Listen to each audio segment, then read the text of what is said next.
क्या इस दुनिया में सरकारी जगह में बैठकर ऐसा भी होता है?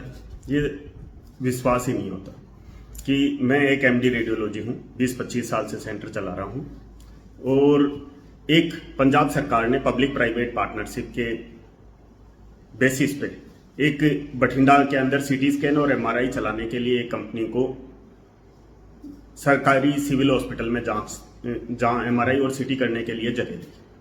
जगह भी सरकारी है और बिल्डिंग भी सरकारी है। उसके अंदर काम करने के लिए एक कृष्णा डायग्नोस्टिक सेंटर पुणे की कंपनी को दे दिया टेंडर कि इन प्राइस के ऊपर आप जांच करोगे। पिछले मेरे कुछ समय से मेरे को पता लगा, या जैसे मरीजों की मैं भी एमआरआई या सीटी करवाने आते तो उनके पास में स्लिप होती तो मैं देखता कि जो रेट्स डिस्प्ले है डिसाइडेड है उससे 300 से लेके 450 रुपये ज्यादा चार्ज कर रहे थे। तो मैंने वहां पे भेजा एक जानकार को कि जाओ मेरे खुद के नाम से पर्ची बनवाओ, सिटी एब्डोमन के डिस्प्ले रेट थी 300 रुपये के आसपास, और वो थी जिस कंपनी के नाम पे एग्रीमेंट हुआ था KDPL बठिंडा प्राइवेट लिमिटेड। उसके साथ में एक अलग से पर्ची बनाई जाती है जो जनरल पब्लिक के वो लूटा जाता है 450 रुपये की, और उसमें लिखा जाता है एक्स्ट्रा सीक्वेंसेज।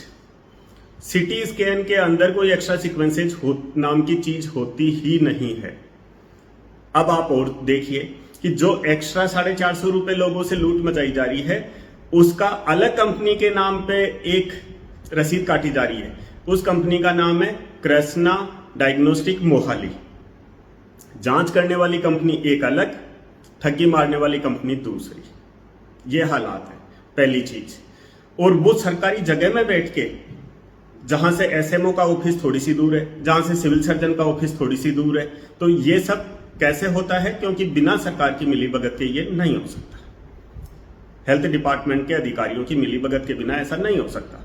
दूसरी चीज आई है, मैं पहले राजस्थान से रजिस्टर्ड था तो मुझे कहा गया कि पंजाब मेडिकल काउंसिल, पंजाब में आप रिपोर्टिंग करते हैं तो पंजाब मेडिकल काउंसिल में रजिस्ट्रेशन कराओ। मैंने कहा ठीक है भाई, करवा लेंगे।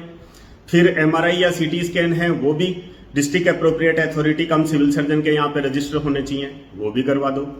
ऑपरेटर है वो भी करवा दो। लेकिन वहां के 100 में से 60 से 70% रिपोर्ट्स पंजाब स्टेट के बाहर के रेडियोलॉजिस्ट करते हैं, और वो भी बिना यहाँ पे उनकी फिजिकल प्रेजेंस के। उनको नहीं पता मरीज की जांच क्या है, मरीज की कंडीशन क्या है, ना उनका यहाँ पे डिस्ट्रिक्ट एप्रोप्रिएट अथॉरिटी के पास में रजिस्ट्रेशन है, ना पंजाब मेडिकल काउंसिल में। फिर भी ये रिपोर्ट कैसे बनती है? बिना उनकी प्रेजेंस के, बिना उनके होने के कैसे बनती है? क्या हेल्थ अथॉरिटीज की बगैर मिलीभगत के बन सकती है? नहीं। और आप आ जाइए, उसका अल्टीमेट खामियाजा किसको भुगतना पड़ रहा है? उसका नुकसान किसको होता है? एक डॉक्टर जो सामने देखता है कि मरीज बेहोश है तो वो सोचेगा कि इसमें क्या होगा। एक मरीज आ रहा है जिसका राइट साइड का हेमिप्लीजिया है तो रेडियोलॉजिस्ट सोचेगा कि इसके लेफ्ट ब्रेन के अंदर कुछ दिक्कत आएगी। हिस्ट्री और क्लिनिकल कंडीशन देख के रिपोर्ट बनती है तो उसकी एक्यूरेसी बढ़ती है, और यदि हिस्ट्री और क्लिनिकल कंडीशन बगैर देखे कोई भी रेडियोलॉजिस्ट रिपोर्ट करता है तो उसकी डायग्नोसिस पावर 50 से 60% से ज्यादा नहीं होती। जो पता नहीं कहां बैठे हैं, किस प्रेजेंस ऑफ माइंड में बैठे हैं, कैसे बैठे हैं, वो रिपोर्ट बनाएंगे तो बहुत सारी रिपोर्ट्स गलत होती है। जिनमें एक मेरे पास में पेंटर मेरे पास काम कर रहा था, मैंने नवंबर के अंदर आया, मैंने नवंबर में उसका सीटी किया तो उसके स्टेज 4 कैंसर था और चारों ओर शरीर में फैला हुआ कैंसर था। नवंबर में आया, उसको मैंने बोल दिया कि जाओ कैंसर हॉस्पिटल सरकारी में चले जाओ, आप गरीब आदमी हो। वो 8-10 दिन वहां पे इलाज किया और वो बचाया नहीं जा सका, क्योंकि स्टेज 4 कैंसर और फैले हुए कैंसर में कोई नहीं बचा सकता। उसका पुराना सीटी स्कैन देखा मैंने, 4-5 महीने पुराना हुआ था, कृष्णा से हुआ था। उसके अंदर लिख दिया केवल हर्निया। वो बेचारा सोचता रहा कि हर्निया का दर्द है, और 4 महीने के अंदर स्टेज 4 का कैंसर, स्टेज 1 का कैंसर स्टेज 4 में पहुंच गया। जिम्मेदार कौन जिम्मेदार? ये हेल्थ अथॉरिटी जिम्मेदार है, या कृष्णा सेंटर जिम्मेदार है, या वो डॉक्टर जिम्मेदार है? ऐसी एक नहीं, अनेकों एग्जांपल्स है। दूसरी चीज है कि अथॉरिटीज या सरकार या एडमिनिस्ट्रेशन यही फर्क नहीं कर पा रहा, ओवर चार्जिंग और ठगी, चीटिंग और फोर्जरी, तीनों में फर्क क्या है? किसी की 16,000 रुपए रेट है, उसकी यदि 1700-1800 रुपए यदि रेट बना दी तो वो ओवर चार्जिंग हुई। लेकिन क्राइम करने के, ठगी के नाम से दूसरी कंपनी के नाम से एक्स्ट्रा बिल बनाना, एक्स्ट्रा सीक्वेंसेज बनाना, एक्स्ट्रा कागज बनाना और फ्रॉड कागज बना के, फ्रॉडुलेंट और फेक कागज बना के फिर लोगों के साथ में ठगी करना, ये क्रिमिनल कॉन्स्पिरेसी है जिसके अंदर डायरेक्टर से लेके और नीचे तक के सब इन्वॉल्व हैं। और अब आप आ जाइए, जांच कौन करेगा? टेक्नीशियन। टेक्नीशियन भी कैसे हैं? जो मेरे पास में हेल्पर का काम करते थे, मेरे पास के अंदर मरीज शिफ्ट करवाते थे। यदि उनसे ये पूछ लें कि स्कल के बोन्स के नाम बता दो, उनको नहीं पता। उनसे पूछ लिया कि शोल्डर से लेके यहाँ तक के बोन्स के नाम बता दो, उनको नहीं पता। उनको पूछ लो कि क्रेनियल नर्व्स क्या है, उनको नहीं पता। रेडियोग्राफी के अंदर सबसे पहले एनाटमी और फिजिक्स जरूरी होता है। ना उनको सिटी स्कैन की फिजिक्स पता, ना एमआरआई की फिजिक्स पता, ना एनाटमी पता। उसके बावजूद क्या सरकार पंजाब के लोगों से लूटने की और मरने के लिए छोड़ने की खुली छूट दे रखी है? क्यों दे रखी है? एक, यदि किसी सेंटर पे 100 मरीज होते हैं, एक मरीज से 300 से 400 रुपए की लूट की तो 30 से 40 हजार रुपए की एक दिन की हो गई, महीने की 8-10 लाख की हो गई। और लगभग ऐसे 30 से 32 सेंटर है, तो लूट कहां तक पहुंच गई? करीब करीब 1 करोड़ से लेके 2 करोड़ रुपए तक। यदि 2 करोड़ रुपए महीने की लूट है, उसमें से लाख करोड़ रुपए ऊपर से लेके नीचे तक बांट दो, सब चुप। सब क्या करेंगे? सबको दिख रहा है कि गलत हो रहा है, ठगी हो रही है, लेकिन क्या करेंगे? सब अपनी आंखें बंद कर लेंगे, क्योंकि पैसे के दम पे।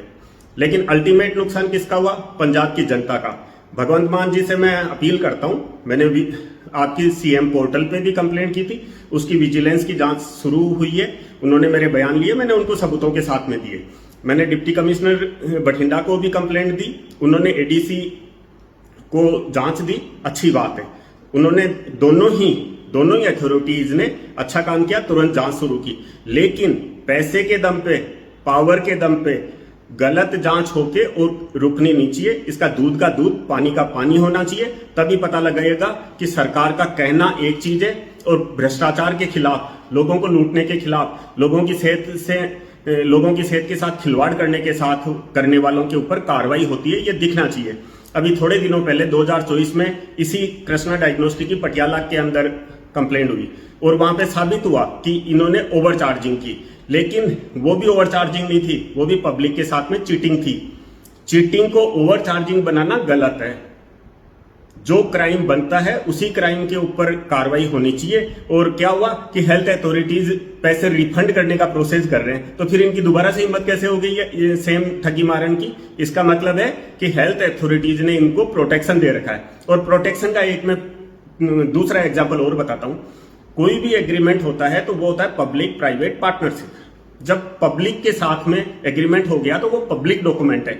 मैंने इनसे आरटीआई मांगी कि इनके एग्रीमेंट की कॉपी दो, नहीं दी। अपील की, फिर भी कहते हैं कि नहीं दी। फिर अपील की तो पता है क्या जवाब देते हैं कि ये तीसरी धीर का एग्रीमेंट है, यदि आपको देने से हो सकता है कि उनके व्यापार पे अफेक्ट आए। अरे भाई, साफ साफ ही बोल दो ना कि व्यापार पे क्या अफेक्ट आए, उनकी ठगी पे असर पड़ सकता है, साफ साफ ही बोलो ना।